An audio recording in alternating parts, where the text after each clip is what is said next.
بسم اللہ الرحمن الرحیم۔ اللہ رب العزت کو سخی لوگ بہت پسند ہیں اور بخیل ناپسند ہیں۔ نبی کریم صلی اللہ علیہ وسلم بھی ہمیشہ بخل سے پناہ مانگا کرتے تھے، فرماتے تھے اللہم انی اعوذ بک من الجبن والبخل، اے اللہ مجھے بزدلی سے بھی بچا اور بخل سے بھی بچا۔ سخاوت کے لیے بہت زیادہ مال ہونا ضروری نہیں ہے۔ اگر آپ کے پاس مال نہیں ہے تب بھی آپ سخی بن سکتے ہیں۔ اللہ رب العزت نے کچھ نہ کچھ تو آپ کو عطا فرمایا ہے، تو جو کچھ آپ کے پاس ہے وہ تقسیم کرنا شروع کر دیں۔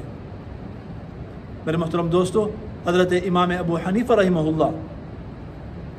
سے کسی نے پوچھا کہ اللہ رب العزت نے آپ کو اتنا بڑا علمی اور فقہی مقام کیسے عطا فرمایا؟ فرمایا دو وجہ سے، ما بخلت عن الافادہ ولم استنکف عن الاستفادہ، کہ ایک تو میں نے کبھی اپنا علم پھیلانے میں بتانے میں بخل سے کام نہیں لیا، بلکہ مجھ سے جس نے جو پوچھا مجھے معلوم تھا میں نے بتا دیا، اور دوسرا یہ کہ میں نے استفادے سے اور دوسروں سے سیکھنے سے کبھی عار اور شرم محسوس نہیں کی۔ یعنی اگر کوئی چیز مجھے نہیں آتی تھی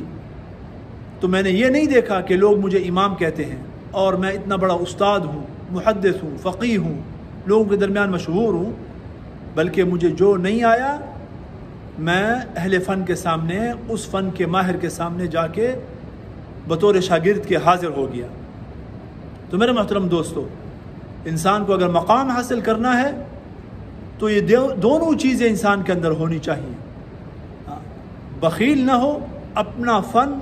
اور اپنا جو علم ہے یا جو کچھ بھی انسان کے پاس ہے وہ دوسروں کو پہنچانے کا جذبہ رکھتا ہو، اور جو حاصل نہیں ہے وہ دوسروں سے حاصل کرے، اس کے اندر کوئی شعار اور شرم محسوس نہ کرے۔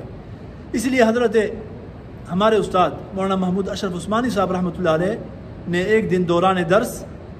ایک قول سنایا، حضرت مولانا سید ابو الحسن علی ندوی رحمۃ اللہ علیہ کا بہت ہی بہترین قول۔ فرمایا کہ حضرت فرمایا کرتے تھے کہ اگر انسان کے اندر دو چیزیں آ جائیں تو ایسا بندہ اگر پہاڑ کی چوٹی پر بھی ہوگا لوگ وہاں بھی اس کے پاس پہنچ جائیں گے۔ نمبر ایک اختصاص، نمبر دو نافعیت۔ اختصاص کا مطلب یہ ہے کہ کسی فن میں، کسی علم میں اس کو مہارت حاصل ہو، اور دوسرا یہ کہ نافعیت، مہارت حاصل ہونے کے ساتھ ساتھ دوسروں کو فائدہ پہنچانے کا جذبہ بھی ہو۔ اگر ایک انسان ماہر تو ہے، عالم تو ہے، بہت بڑا جو ہے نا وہ ماہر فن ہے، لیکن وہ بخیل ہے، وہ نہیں چاہتا کہ میرے فن سے اور میرے علم سے جو ہے نا کسی کو فائدہ پہنچے، تو بیکار ہے۔ اسی طرح جذبات تو بہت اچھے ہیں، انسان چاہتا ہے کہ میں ساری دنیا کو فائدہ پہنچاؤں، لیکن بیکار وہ ہے، اس کے پاس علم نہیں ہے، اس کے پاس کسی فن میں مہارت نہیں ہے، تو تب بھی بیکار ہے۔ لہذا دونوں چیزیں اگر ہوں تو ایسا بندہ جہاں بھی ہوگا اسے اشتہار لگانے کی ضرورت نہیں ہے، اسے جو ہے نا مشہوری کرنے کی ضرورت نہیں ہے، اسے لوگوں کو یہ بتانے کی ضرورت نہیں ہے کہ میرا جو ہے نا یوٹیوب کے اوپر جو ہے نا وہ چینل ہے، میرا فیس بک کے اوپر جو ہے نا پیج ہے، یہ ہے وہ ہے، بلکہ انسان ماہر ہے اور لوگوں کو فائدہ پہنچانے کا جذبہ ہے تو لوگ خود اس کے پاس جو ہے نا پہنچ جائیں گے۔